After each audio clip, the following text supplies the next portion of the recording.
I'm delighted to say we've got in our studio now our expert analyst, Craig O'Shaughnessy, who's been taking a close look at Andy Murray during the course of these championships. And I know you've particularly been looking at that return of serve, haven't you? I have. We are in the golden age of the returner right now. Typically when the big server, such as in this match with Ivo, plays the best returner, lately, the last several years, the returner is getting the better of that. So Karlovic is certainly the best server in the tournament at the moment with 136 aces.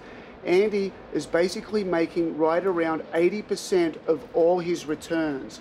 So it's another one of those classic battles that typically the returner wins. So I think the returner serve for Murray is the real key to this game. And as we see here, just getting a racket on it to start getting the ball back in play and kind of neutralizing is a very, very good thing. That's a second serve, stepping in. I don't know whether you'll be able to do a lot of that against Ivo today. I like that one. The backhand cross-court return is a real strength of Andy. And look how balanced he is there. The body was so still. A lot of these are second serve returns. The racket doesn't do much. Andy is one of the best in the world at attacking it with his feet. He keeps the racket short, and he's really taking the power of the serve and using it right back against the server. There's a first serve return. Defense generally goes cross. It certainly does in the deuce court returning. You want to aim right at that far corner.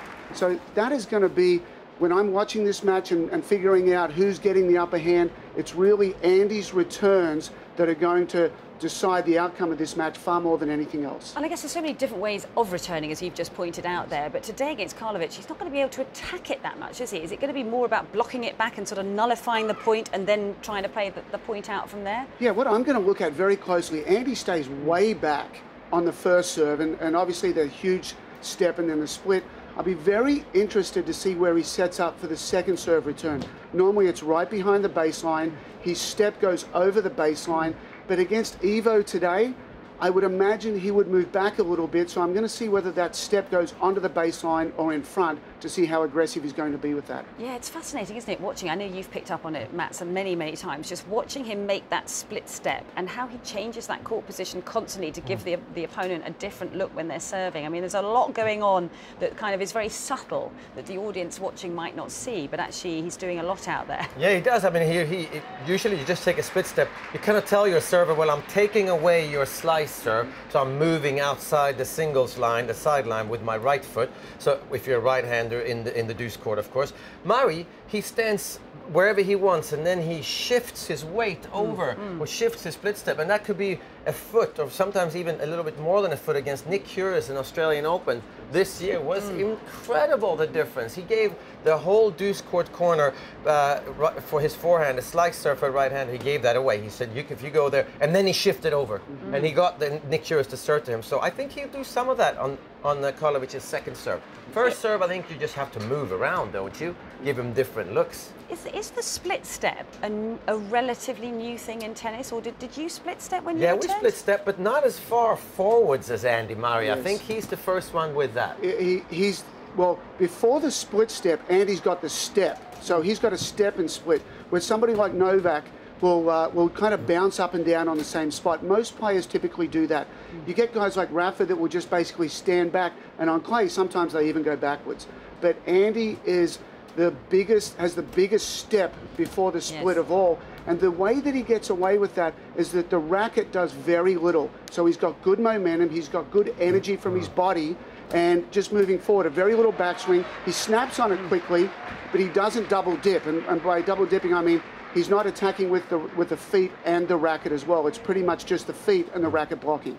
Yeah, but I guess timing the split step as well is quite crucial, isn't it? So it's all very well sort of taking a step and split stepping. You might time it wrong and ball's gone behind you, but the amount of times he connects absolutely perfectly with the middle of the racket. Yeah, so timing the split step is very important for amateurs if you're up against a big serve. It depends on the speed of the serve coming at you. Yeah. So you got to pay close attention to the toss, and then you got to have an idea of, is this going to be 140 miles an hour or is it going to be 70 miles an hour? And Andy Murray is very clever, and I think he reads the toss. He knows the service motion. He knows when it's flat, and it's very rhythmic, the split step. So I think he has a chance to, if he does start too early, he can land a little bit softer. Yes, he can. When he starts too late, he can sort of explode into it. Yes, he can.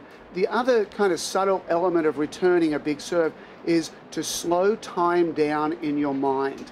So when the toss goes up, it's almost like, you know, you hit 50% speed. So you want to see the subtleties of the toss. You want to see it come out of the hand.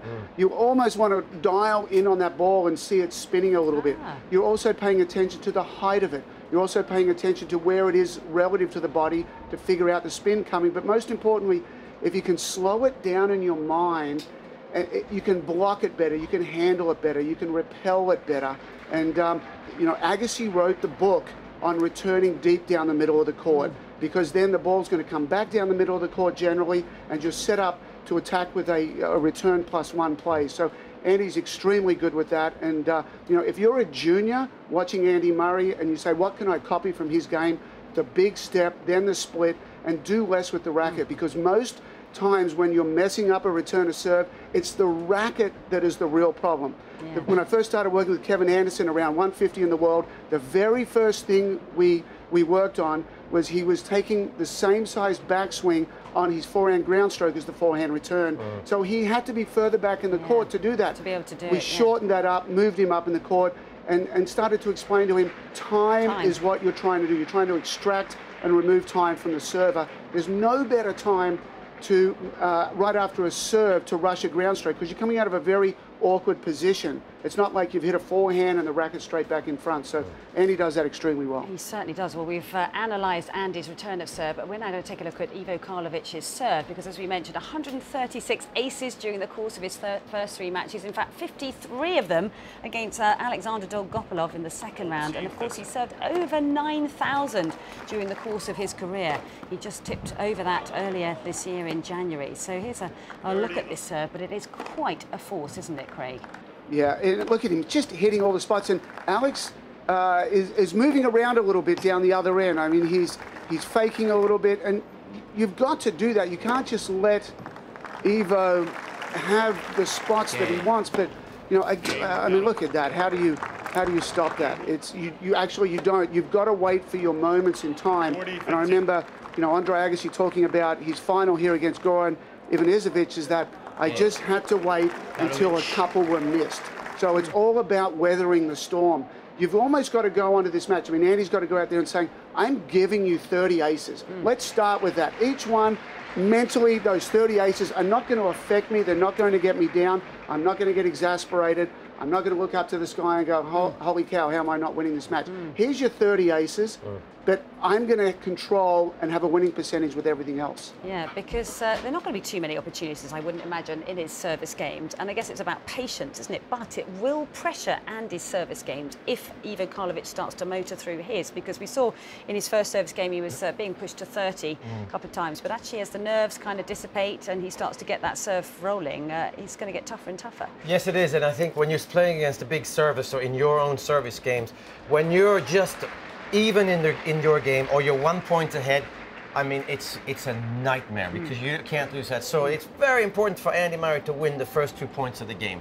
Once he's 30 love up, he's not going to lose any more service games at all. But it's the first point that is crucial. Then you get to 15 love. Now the second point, it would be really nice to go to 30 love because you know then I'm going to win the game. If it goes to 15 all, suddenly the next 2 points are crucial. So, I mean, it's going to be a nightmare. But I agree, if Andy feels like he's going to break Karlovic at some point before the tiebreaker, and you do get a feeling for it, and usually by the score that Karlovic holds his serve by. So then I think Andy Murray will be fine. But if he's not getting any inroads at all in Karlovic's serve, I mean, that could affect the way Andy Murray serves. Yeah, exactly. It's that subtlety and that cat and mouse game that those guys are going to play. And, you know, Andy's going to have the mentality that Ivo's going to serve 6 times to the tiebreaker.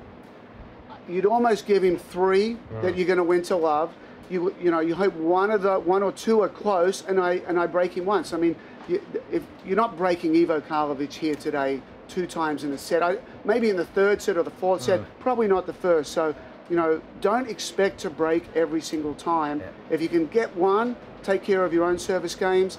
you know, you can do very well there. And it seems that Ivo Karlovic is a very sort of intelligent match player, the way he applies what he has out there on the court. Yes, we know he has this fabulous serve, but as you've been saying, he's got a lot more than that as well, but a real thinker out there on the court. Oh, he's completely simplified his tennis, and I think somebody like John Isner is not coached by Justin Gimelstob, and I know that Justin Gimelstob is trying to get John Isner to do way more what Karlovic does, what a big man should do, because Karlovic is not going to be defending. When he knows that he can't win by being aggressive, well, then you're going to see some shockers out there in center court. And if you're in the royal box, you better duck sometimes, because he's not going to hold back. He's not going to try and play defensive tennis unless he has a break point. And then he has good enough hands, he moves well enough, he can stay alive in certain rallies.